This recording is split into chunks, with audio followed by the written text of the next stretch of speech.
2020 एक ऐसा साल जो हर किसी बंदे को बहुत अच्छे से याद रहेगा। एक ऐसा साल जिसने हमें बहुत सारी चीज़ें सिखाई है, पर सबसे ज़्यादा ज़रूरी दो चीज़ें सिखाई है। पहली कि हमें अपना हेल्थ का बहुत अच्छे से ध्यान रखना है, और दूसरा हर किसी के पास हेल्थ इंश्योरेंस होना बहुत ज़रूरी है। पर सिर्फ हेल्थ इंश्योरेंस होना सफिशिएंट है या फिर सही हेल्थ इंश्योरेंस होना ज़्यादा ज़रूरी है? आपको क्या लगता है?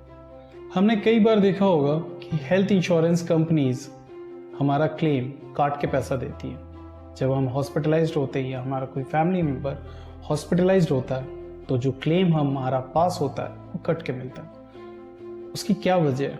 उसकी एक वजह नहीं, काफ़ी सारी वजह है। उनमें से एक वजह आज हम डिस्कस करेंगे हमारे इसी चैनल पे।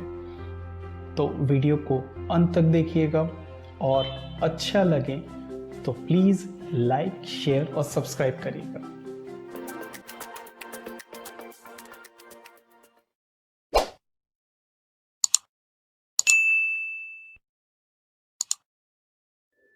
हेलो दोस्तों, मेरा नाम अभिषेक शाह भौमिक है और आप देख रहे हैं एश्योर्ड एडवांटेज एडवाइजरी। हर एक हेल्थ इंश्योरेंस प्लान में कुछ क्लॉजेज होते हैं। उनमें से एक क्लॉज होता है कैपिंग।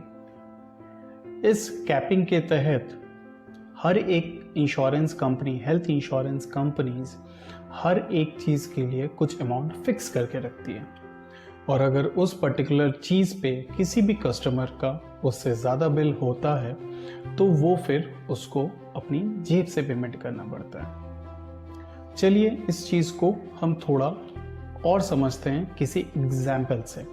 अब कस्टमर को कभी इमरजेंसी हुई पूरे साल में, कभी भी, और वो हॉस्पिटलाइज्ड हुआ। जब कभी भी वो हॉस्पिटलाइज्ड होगा तो सबसे पहले उसको रूम में, किसी ना किसी रूम में हॉस्पिटल के डाला जाएगा। या तो वो जनरल वार्ड होगा, या तो सेमी प्राइवेट, या तो प्राइवेट, या तो फिर आईसीयू में डाला जाएगा।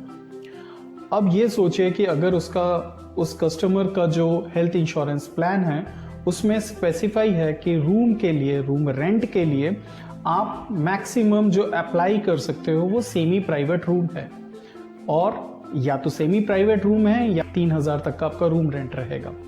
अब सोचिए कि कस्टमर हॉस्पिटलाइज्ड हुआ और वहाँ पे सेमी प्राइवेट रूम अवेलेबल नहीं है, तो उसको क्या करना पड़ेगा? या तो जनरल वार्ड में शिफ्ट होना पड़ेगा, या तो प्राइवेट रूम लेगा जो बेटर वन है। सभी चाहते हैं कि कभी भी हमें हॉस्पिटलाइज्ड होना पड़े या हमारे किसी फैमिली मेम्बर को हॉस्पिटलाइज्ड होना पड़े तो हमेशा वो एक बेटर रूम में रहे, जिससे कि थोड़ा सा बेटर फील कर सकें। अब इसी एग्जाम्पल को हम लेते हैं कि कस्टमर के पास जो हेल्थ इंश्योरेंस कवर था उसमें लिखा हुआ था कि रूम रेंट पे आप एक semi private room per day में ले सकते हैं, या मैक्सिमम 3,000 तक का रूम पर डे आप इस्तेमाल कर सकते हो। पर जबकि हॉस्पिटल में उस दिन कोई भी रूम सेमी प्राइवेट अवेलेबल नहीं था, तो हमने उनको प्राइवेट में शिफ्ट करा, और उस प्राइवेट रूम की कीमत थी 5,000। तो ये जो एक्स्ट्रा 2,000 रुपये हैं पर डे, 2,000 रुपये जो ये जो एक्स्ट्रा पड़ रहा है, ये कस्टमर को अपनी जेब से देना पड़ेगा। जबकि उसका जो टोटल बिल, फाइनल बिल आता है पूरा हॉस्पिटल में रहने के दौरान, वो 5 लाख से कम आता है। उसका हेल्थ इंश्योरेंस का कवर 5 लाख का था, और उसका कवर में जो बिल आता है वो 5 लाख से कम रहता है। पर तब भी वो जो 2,000 रुपये एक्स्ट्रा है वो उसको अपनी जेब से देना पड़ेगा। अब ये सोचिए कि अगर वो 10 दिन के लिए हॉस्पिटलाइज्ड हो जाता है तो 10 दिन इंटू 2,000 पर डे, यानी कि 20,000 रुपये उसको अपनी जेब से देना पड़ेगा। बात यही ख़त्म नहीं होती है। हर एक रूम के तहत अलग अलग चीज़ों का चार्जेस भी बढ़ता रहता है।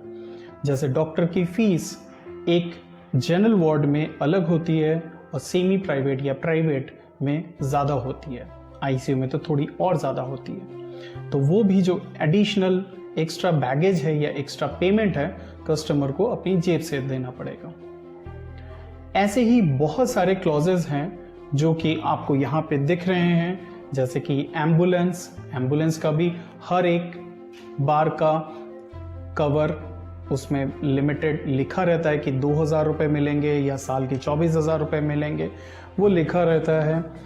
आईसीयू का लिखा रहता है और भी बहुत सारी चीज़ें जो हेल्थ इंश्योरेंस में हमें देखनी चाहिए, पर्टिकुलरली कैपिंग के लिए, जो कि आपको यहाँ पे दिख रही हैं। तो आपने समझा कि आपके पास अच्छा कवर होने के बावजूद भी आपको पूरा पैसा नहीं मिलता।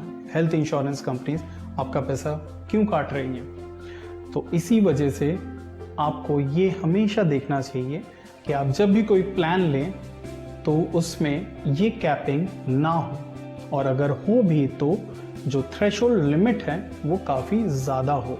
रूम रेंट में, जैसे रूम रेंट की हमने बात करी, रूम रेंट में कोई थ्रेशोल्ड ना हो, कोई कैपिंग ना हो।